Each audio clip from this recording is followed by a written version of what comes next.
కన్న తల్లిని తీసుకొచ్చి నారాయణ మంచితనం తెలిసేలా చేసిన మహాలక్ష్మి. అసలు ఇదంతా ఎలా జరిగిందనేది వీడియోని స్కిప్ చేయకుండా చివరి వరకు చూడండి. పొదరిల్లు రేపటి ఎపిసోడ్స్లో ఏం జరగబోతుందో ముందుగా తెలుసుకోవాలి అనుకుంటే వీడియోని లైక్ చేసి ఛానల్ని సబ్స్క్రైబ్ చేసుకుని పక్కనే ఉన్న బెల్ సింబల్లో ఆల్ పై క్లిక్ చేయండి. చక్రి మహాలక్ష్మి ఒకటవ్వాలని మీరు కూడా కోరుకుంటే కామెంట్లో ఎస్ అని టైప్ చేయండి. మొత్తం మీద చూసుకున్నట్లయితే ఇంకా ధైర్యం తెచ్చుకుని గాయత్రి ఇంటికి వస్తే మాధవకు గాయత్రికి పెళ్లి చేసేద్దామని అందరూ కూడా ఎన్నో ఆశలతో ఎదురు చూస్తూ ఉండేసరికి పురుషోత్తం తాయారు రావడంతో తాయారు ఇటు పురుషోత్తం ఇద్దరు ప్లాన్ వేసుకుని ఇంకా గాయత్రి మనసును ఎలాగా మార్చలేకపోతున్నామని మాధవ్ని గదిలోకి తీసుకువెళ్ళి మరి మాధవ్ మనసును మార్చేసేసరికి మాధవ్ అయితే వాళ్ళ ప్రాణాలు తీసి పెళ్లి చేసుకోలేము, వెళ్ళిపో మా గాయత్రి అనేసరికి గాయత్రి మాధవ్ వంక చూసుకుంటూ వెళ్ళిపోతుంది. మాధవ చాలా బాధపడతాడు. నిజానికి మాధవకు గాయత్రిని చేసుకోవడం ఇష్టమే, కానీ ఎక్కడ ప్రాణాలు తీసుకుంటే అది జీవితాంతం వెంటాడుతుందేమోనని భయం. ఇప్పటికే మహాలక్ష్మి విషయంలో వాళ్ళ పుట్టింటి వాళ్ళు క్షమించలేని తప్పు చేశారని ఇప్పటికీ అనుకుంటూ ఉన్నాడు కదా.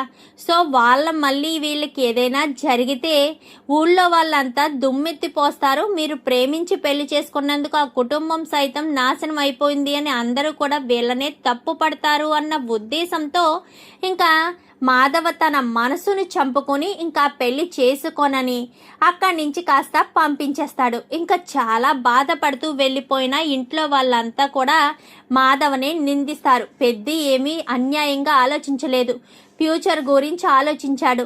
ఎవరికి ఏ ప్రమాదం జరగకుండా ఎవరి ప్రాణాలు పోకుండా ఉండాలనే పెద్ద ఆలోచించాడు.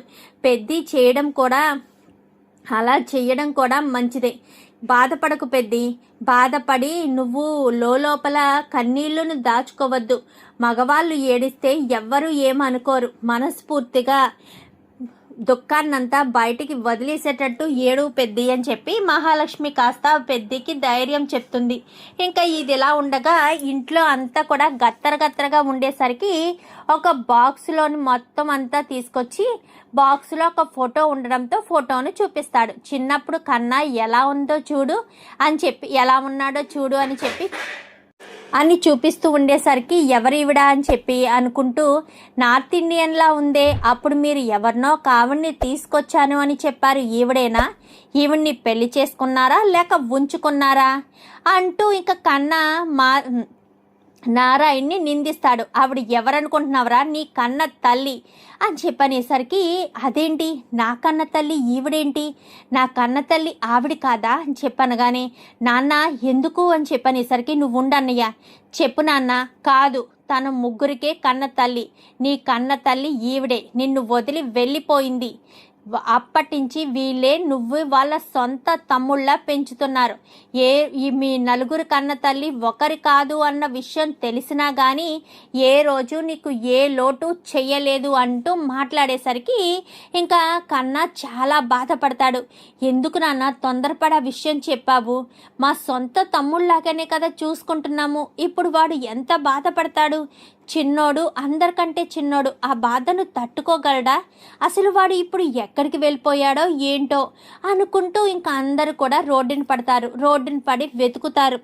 చాలా దూరం వెతుకుతారు. చాలా చోట్ల వెతికి కనిపించాడా అని చాలా చోట్ల వెతికేసరికి ఇంకా చక్రికి మహాలక్ష్మికి కనిపించడంతో చక్రి గారు అదిగో అక్కడున్నాడు అనగానే గబగబా వెళ్తారు. ఏంట్రా కన్నా, ఏంటి ఇంటి నుంచి వచ్చేసావేంటి?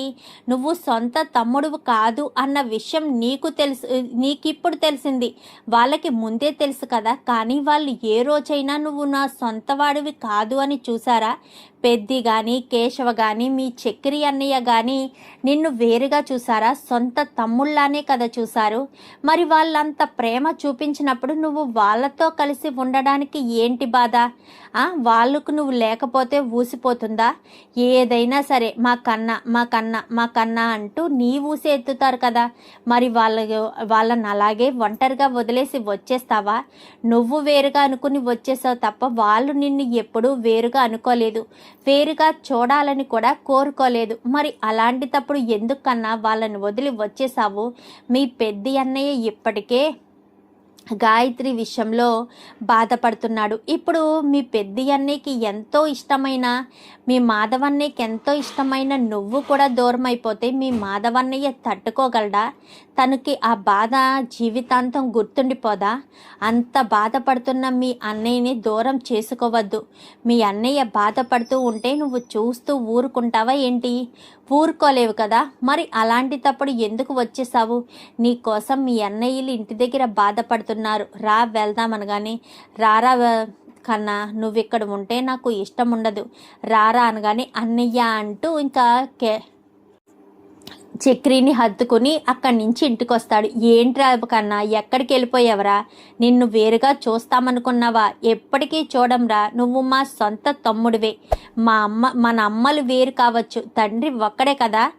మన నలుగురం ఒక తండ్రి బిడ్డలమే కదా. మరి నిన్ను వేరుగా ఎందుకు చూస్తాము? నువ్వు ఎప్పటికీ అలా అనుకోవద్దు. నువ్వు మా సొంత తమ్ముడివిరా, కొడుకులా నిన్ను అందరం ప్రేమిస్తాము. నువ్వు అవేమి మనసులో పెట్టుకోవద్దు. నా తల్లే నన్ను వదిలేసి వెళ్ళిపోయింది, కానీ మీరు నన్ను ఎంతో ప్రేమగా పెంచారన్నయ్య అంటూ ఇంకా ఎంతగానో బాధపడతాడు. బాధపడకరా, నువ్వంటే మాకు చాలా ఇష్టం. చిన్నప్పటి నుంచి కూడా నిన్ను ఎంతో ప్రేమగా పెంచుకున్నాము. నేను ఈ భుజాల మీద వేసుకుని ఇటుకల మూతకి వెళ్ళేవాడిని, ఎక్కడా నిన్ను వదిలిపెట్టేవాడిని కాదు.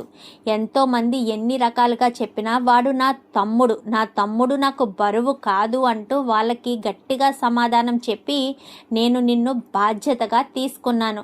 మరి అలాంటి నన్ను వదిలి వెళ్ళిపోతావు రే కన్నా అని చెప్పి మాధవ్ అనగానే మాధవ్ని హత్తుకుని ఏడుస్తాడు. ఇంకా నలుగురు మాధవ్ని పట్టుకుని ఏడుస్తారు. ఎవరిని వదిలి ఎవ్వరూ ఎక్కడికి వెళ్ళడానికి వీల్లేదు. మన నలుగురం ఎప్పటికీ కలిసే ఉంటాము, కలిసి కట్టుగానే ఉంటాము అని చెప్పి మాట్లాడేసరికి ఇంకా అంతా కూడా కూల్ అవుతారు. ఇంకా మరుసటి రోజు ఉదయాన్నే కన్నా లేచేసరికి ఇదిగో కాఫీ అని చెప్పాను కానీ, అన్నయ్య అని చెప్పాను కానీ, రే నోరు మూసే, ఇంకా నిన్నటి విషయం లేదు అనుకో, నీకు ఏమీ తెలీదు అనుకో, వదిలేసాయి. అవేమీ మనసులో పెట్టుకోవద్దు. ఎప్పట్లాగే నువ్వు ఉండు, నిన్ను ఎప్పట్లాగే మేము చూసుకుంటాము. నీకే లోటు లేకుండా మేము చూసుకుంటున్నప్పుడు నీకేంట్రా బాధ? మాతో కలిసి ఉండడానికి నీకు ఇబ్బందిగా ఉందా అని చెప్పాను కానీ, మీతో కలిసి ఉండడానికి నాకెందుకు ఇబ్బందిగా ఉంటుందన్నయ్య? నాకే ఇబ్బంది లేదు అని చెప్పడంతో అయితే ఇంకా దాని గురించి మర్చిపోని ఇంకా ఆ మ్యాటర్ మర్చిపోతారు. ఇంకా మహాలక్ష్మి ఇంట్లో అందరూ ఉన్నారు కదా, ఇంట్లో ఎవరి పనులకు వాళ్ళు వెళ్ళిపోతారు. కన్నా కూడా కాలేజీకి వెళ్ళిపోతాడు. మహాలక్ష్మి ఇంట్లో కూరగాయలు ఏమీ లేవు, పెద్ద ఎప్పుడొచ్చి ఎప్పుడు కూరగాయలు తీసుకొస్తాడు అన్నీ ఆలోచించుకుని మార్కెట్కి వెళ్ళొద్దామని బయటకు వస్తుంది. బయటకు వస్తే బయట నారాయణ కూడా ఉండడు. ఈయన కూడా ఎక్కడికో వెళ్ళినట్టున్నాడు. సర్లే తాళం వేసుకుని వెళ్తే వచ్చాక ఎవరైనా ఫోన్ చేస్తారులే అని చెప్పి మహాలక్ష్మి కాస్త ఇంటికి తాళం వేసుకుని బయలుదేరి మార్కెట్కి వెళ్తుంది. వెళ్ళేసరికి మార్కెట్లో అన్నీ తీసుకుని వస్తూ ఉండగా కరెక్ట్గా అదే సమయానికి కన్నా వాళ్ళమ్మ మహాలక్ష్మికి డాష్ ఇస్తుంది. డాష్ ఇవ్వడంతో చూసుకోవసరం లేదా అంటూ చేయి పెట్టి మరీ అడిగేసరికి మిమ్మల్ని ఎక్కడో చూసినట్టుందే అని అనుకుంటూ గుర్తు తెచ్చుకుని, మీరు కన్నా వాళ్ళ అమ్మ కదా, నారాయణ గారి భార్య కదా అని చెప్పాను కానీ ఆ విషయం నీకెలా తెలుసు అనగానే, మీ కొడుకు ఎంత పెద్దవాడయ్యాడో మీకు తెలుసా అనేసరికి తెలుసు, అన్నీ తెలుసు నాకు, నేను కూడా ఇదే ఊర్లో ఉంటున్నాను అనగానే, మీకోసం మీ కొడుకు ఎంతలా తల్లడిల్లిపోతున్నాడో మీకేమైనా అర్థమవుతుందా? మీరు ఆ ఇంట్లో అందరితో పాటు కలిసి ఉండాలి. నా భర్త మంచివాడు కాదు అనగానే, ఎవరు చెప్పారు ఆయన మంచివాడు కాదని? ఆయన చాలా మంచివాడు. రండి, మీకోసం మీ ఇంట్లో తల్లి లేకుండా ఎంతమంది పిల్లలు ఉన్నారో తెలుసు కదా, వాళ్ళందరికీ తల్లిగా మారి ఆ ఇంట్లోనే సంతోషంగా ఉండొచ్చు కదా. ఎందుకు ఇలా బయట కష్టపడి ఉండడం? వాళ్ళు మిమ్మల్ని చూసుకోనంటున్నారా ఏంటి? చూసుకోను అని చెప్పే కొడుకులైతే వాళ్ళు కాదు, నన్నే ఎంతో ప్రేమగా చూసుకుంటున్నారు అని చెప్పి, నువ్వు చక్రి వైఫ్వే కదా అని చెప్పాను కానీ అవును అన్నట్టు మాట్లాడి, రండి ఇంటికి వెళ్దామని ఇంటికి తీసుకొస్తుంది. ఇంటికి వచ్చేసేసరికి ఎవరు రారు. తాళం తీసుకుని లోపలికి వెళ్తుంది. లోపలికి వెళ్ళిన తర్వాత మహాలక్ష్మి తెచ్చిన కూరగాయలన్నీ సర్దుతూ ఉండగా తను కాస్త వచ్చి మిగిలిన తెచ్చిన కూరగాయలన్నీ తనే సర్దుతుంది. సర్దడంతోనే వంట చెయ్యాలా అనగానే అవును చెయ్యాలి అనేసరికి వంట ఏం చేయాలి అని అనుకుని వంట చేయడం మొదలు పెడుతుంది. వంట చేయడం మొదలుపెట్టి వంట పూర్తి చేసేస్తుంది. ఈలోపు ఒక్కొక్కరుగా వస్తూ ఉంటారు. తను కనిపించకుండా మహాలక్ష్మి మాత్రమే వస్తుంది. ఏంటి కూరలో దంచేసినట్టున్నారు, తెగ స్మెల్ వస్తున్నాయి, మసాలాలు కట్ట బాగా వేసినట్టున్నారు అనగానే అవును వేశారు అని చెప్పనేసరికి ఏంటమ్మా మహాలక్ష్మి నేను వచ్చాక వండేవాడిని కదా, మరి నువ్వెందుకు వండేశావు అని చెప్పనగానే అది మీరు వచ్చాక ఎప్పటికి వండుతారో ఏంటో అని చెప్పి నేనే వండేసాను పెద్ది, కడుపు నిండా భోజనం చెయ్యండి అని మహాలక్ష్మి కాస్త చెప్తూ ఉండేసరికి అందరూ భోజనాలు పెట్టుకుంటారు. భోజనాలు చేద్దామనుకున్నగానే ఒక్క నిమిషం ఇంకొక వ్యక్తి కూడా రావాల్సింది ఉంది అని మహాలక్ష్మి చెప్పడంతో అంతా చూస్తారు. ఏంటి అందరం ఉన్నాం కదా ఇంకెవరు రావాలి, నాన్న కూడా వచ్చేసాడు కదా ఇంకెవరు రావాలి అని అంటూ ఉండగానే ఏవండి అని చెప్పి పిలవడంతో ఆవిడ వంటగదిలోంచి తన రూమ్లోంచి బయటికి వస్తుంది. మహాలక్ష్మి రూమ్లో కూర్చుంటుంది. మహాలక్ష్మి రూమ్లోంచి బయటికి వస్తూ ఉండగా చూసి ఒక్కసారిగా షాక్ అయిపోతారు. అందరూ లేచి నిలబడతారు. నువ్వెందుకు వచ్చావు ఎక్కడికి అని చెప్పనగానే నేనే ఇంటికి తీసుకొచ్చాను, మీ అందరికీ ఆడదిక్కు కావాలి అందుకోసమనే తీసుకొచ్చాను. పెద్ది ఎంతెలా కష్టపడుతున్నాడో నేను చూస్తున్నాను. అక్కడ కష్టపడి ఇంటికొచ్చి మీ అందరికీ వండి ఎంత కష్టపడుతున్నాడు. పైగా కన్న తల్లి ఉంది అన్న విషయం తెలిసాక తన తల్లిని కన్నాకు అప్పగించాలి కదా, అందుకే ఆవిడతో మాట్లాడి తీసుకొచ్చాను. ఆయన చాలా మంచివారు. ముక్కు మొహం తెలియని నన్నే కాపాడడానికి ఆయన ప్రాణం అడ్డుపెట్టారు. ఆయన్ని మీరు తప్పుగా అర్థం చేసుకుంటున్నారు. కొన్ని రోజులు ఇక్కడే కలిసి ఉంటే మంచిగా ఉంటే అంతా మంచిగానే ఉంటుంది. చూసే చెడు మంచి అనేది చూసే చూపులోనే ఉంటుంది. మనం చూసే చూపును బట్టి అవతల వాళ్ళలో మంచి కనిపిస్తుంది, చెడు కనిపిస్తుంది. అది మనం గుర్తు పెట్టుకోవాలి అని మహాలక్ష్మి కాస్త నారాయణ గురించి ఆవిడికి చాలా గొప్పగా చెప్తుంది. చెప్పడంతో ఆవిడ ఇంట్లోకి వస్తుంది. ఇంట్లోకి వచ్చి అందరితోని నార్మల్గానే మాట్లాడుతూ ఉంటుంది. నారాయణతో కూడా మాట్లాడుతుంది. బాగానే ఉంది కదా, ఇంకా కన్నాకు కన్న తల్లి దొరికింది, ఇంట్లో వాళ్ళందరికీ ఆడదిక్కు దొరికింది. ఇంకా నేను ఇక్కడి నుంచి ఏ హాస్టల్కో వెళ్ళి నా చదువును కొనసాగించాలి. ఇక్కడే ఉంటే వీళ్ళ ఇబ్బందులు ప్రాబ్లమ్స్లో నేను ఏమీ సాధించలేను అన్న ఉద్దేశానికి వస్తుంది మహాలక్ష్మి. అయితే అలా వచ్చిన మహాలక్ష్మి వెళ్దాము అనుకుంటుంది. పలానా రోజు వెళ్దాము అని అందరితో పాటు అందరికీ చెప్దాం అనుకునేసరికి ఒకరోజు ఇంట్లో మహాలక్ష్మి ఉండదు. ఇంట్లో ఆవిడ తప్ప ఎవరు ఉండరు. ఇంకా ముందు రోజే పెద్ది ఒక 10,000 రూపాయలు తీసుకొచ్చి ఆ 10,000 రూపాయలు కూడా పెద్ది ఉండే రూమ్లో దాచిపెట్టడం చూస్తుంది. ఇంకా ఆవిడైతే అలా చూసేసరికి ఇంకా ఇంట్లో వాళ్ళంతా కూడా ఆవిడని పూర్తిగా నమ్మేస్తారు. నారాయణ కూడా తాగడం తగ్గిస్తాడు. తన భార్యతో కొంచెం ప్రేమగానే ఉంటాడు. అప్పుడు తాళి కట్టే పెళ్లి చేసుకుంటాడు. కానీ ఆవిడ వదిలి వెళ్ళిపోతుంది. ఇప్పుడు అందరితో పాటు కలిసి ఉంది అని అందరూ సంతోషంగా ఉన్నారు కదా అనుకుంటే ఇంట్లో ఒకరిదాన్ని వదిలేసి మహాలక్ష్మి ఏదో చిన్న పనుండి ఇంటర్వ్యూ కోసమని బయటికి వెళ్తుంది. బయటికి వెళ్ళి తిరిగి వచ్చేసరికి పెద్ది తీసుకొచ్చిన డబ్బుల్ని కాస్త ఆవిడ తీసుకుని దాచిపెట్టేసుకుని గబగబా గదిలోంచి బయటికి వస్తూ ఉంటుంది. మీరు ఆ గదిలోకి ఎందుకు వెళ్ళారు, పెద్ది రూమ్లోకి వెళ్ళవలసిన అవసరం ఏముంది అని చెప్పి నిలదీస్తుంది మహాలక్ష్మి. నిలదీసేసరికి ఏమీ లేదు అని చెప్పనగానే చెంగు ఇలా పట్టుకుని అంటే కడుపు దగ్గరికి డబ్బులు కట్ట పెట్టుకుని చెంగు కవర్ చేసి పట్టుకుంటుంది. అంటే ఆవిడ ఏమనుకుంటుందంటే తీసుకెళ్ళి తన బ్యాగ్లో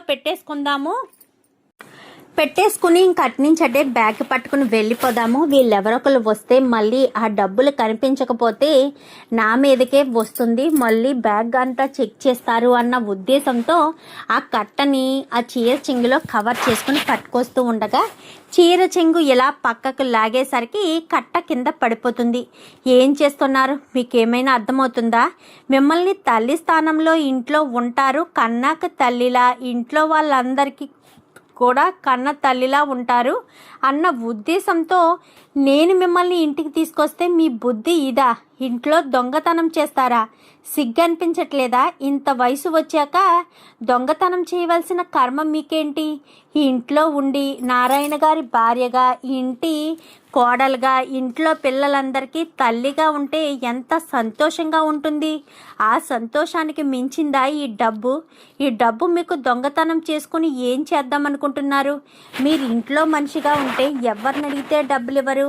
అయినా మీకు డబ్బుతో పనేముంది? కావలసినవన్నీ వీళ్ళే తెస్తుంటే మీకు డబ్బుతో ఏం అవసరం ఉంటుంది? పోనీ తినాలి అని అనుకుంటే ఆ విషయం చెప్పినా తెస్తారు కదా. మీరు అసలు డబ్బు ఎందుకు తీసుకోవాలనుకుంటున్నారు? నాకు ఇక్కడికి రావడమే ఇష్టం లేదు. కరెక్ట్గా నాకు డబ్బులు అవసరం.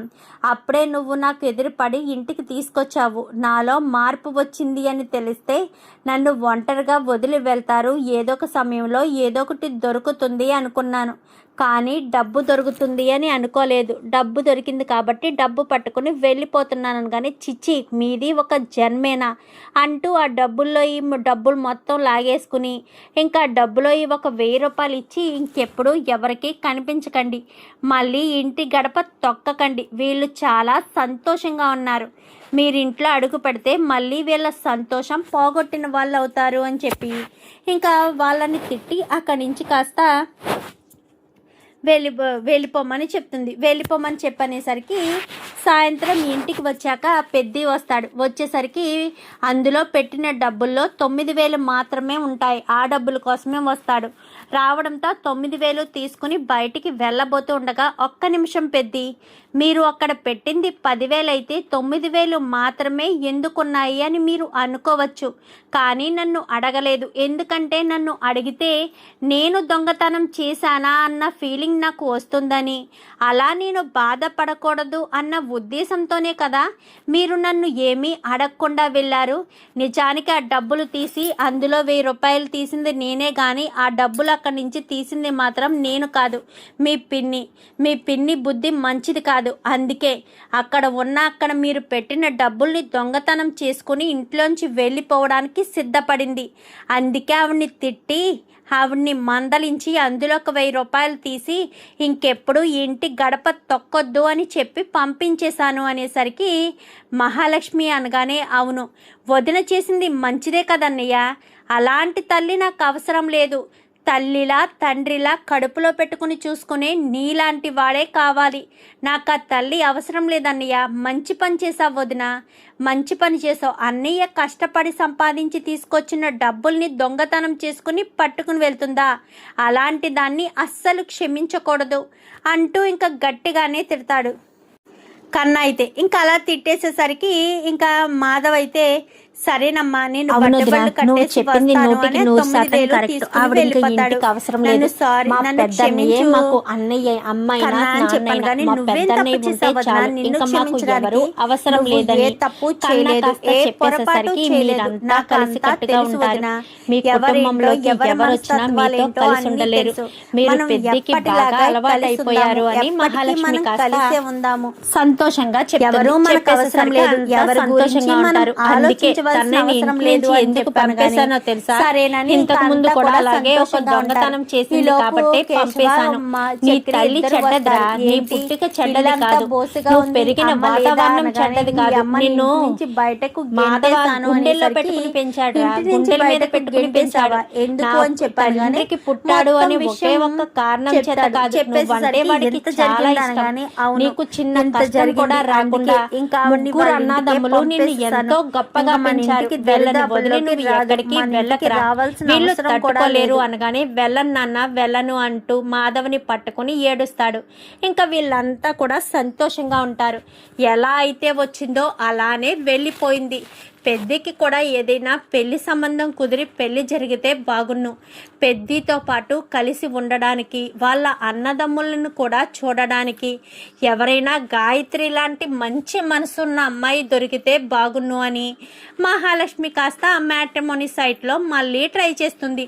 ట్రై చేసేసరికి ఒక అమ్మాయి మ్యాచ్ అయితే కుదురుతుంది. ఆ అమ్మాయి మ్యాచ్ అయితే కుదిరేసరికి వీళ్ళు ఆల్రెడీ పడున్నారు కదా.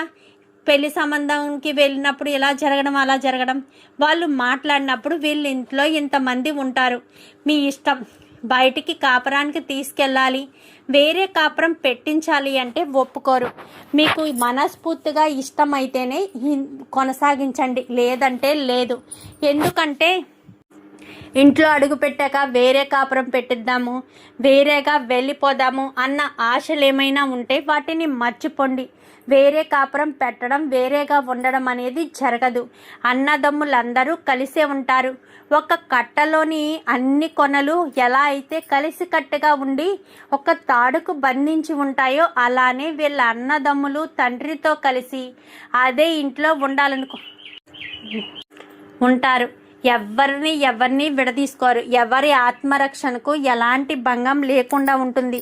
అందరూ కూడా చక్కగా నా కుటుంబం అన్నట్టు కలిసి ఉంటారు. ఎవ్వరూ కూడా ఎలాంటి ఇబ్బంది ఉండదు. మీ ఇంటి ఆడపిల్ల మా ఇంట్లో అడుగు పెడితే కన్న తల్లిలా చూసుకునే కొడుకులే ఉంటారే తప్ప వదినిలా చూసుకునే మరుదులు ఉండరు. కన్న తల్లిని ఏ రకంగా చూసుకుంటారో అలానే వీళ్ళు చూసుకుంటారు. నేను అదే ఇంట్లో ఉంటున్నాను అంటూ ఇంకా వాళ్ళకి ముందుగానే చెప్తుంది మహాలక్ష్మి. చెప్పేసేసరికి మాకంతా ఇష్టమే, పెళ్లి చూపులకి ఎప్పుడు రమ్మంటారు? మా అమ్మాయి కూడా అందరితో కలిసిపోయి కలివిడిగా ఉండే మనిషే. తను వేరుగా ఉండాలని, తన భర్తతో సెపరేట్గా ఉండాలని కోరుకునే మనిషి అయితే కాదు.